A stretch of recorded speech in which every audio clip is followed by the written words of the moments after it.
Adoketait na sodit kotoma Aboliasio kangun kesi ya Agolokinos angyeset na isabiti Victoria University kesa poto iomata UPDF igolon akaisare alukanyauni kano akaisare alukanyape kotoma Aboliasio no etolo sitai ko Old Kampala Sports Arena.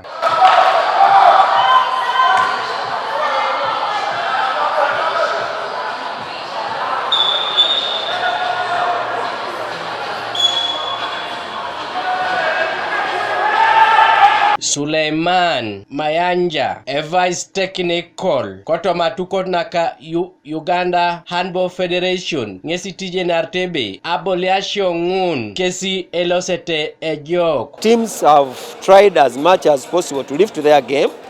The playing ground is good, though it has some issues here and there which can be corrected. The players themselves have tried to play their best. We believe that if we make the improvements on game management, that is the official table, the coaches, how to manage their tables, and the referees, we shall be getting there. Overall, the standard is good and is promising.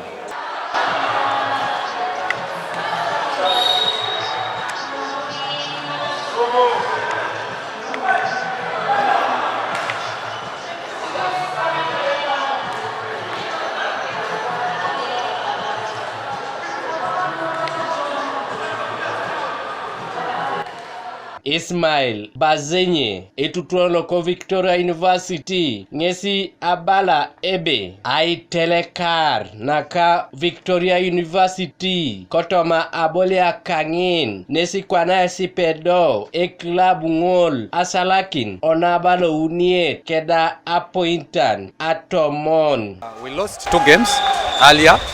So to get actually a good position, we need to win this game and actually at least finish up in the 3rd position as per the first round. Ato tubet na yara ikini kotoma Aboliasio kangun kesda epota bongun kotoma osabit niyare lue ponto koingaren. Gabriel Esikukanuka TV East.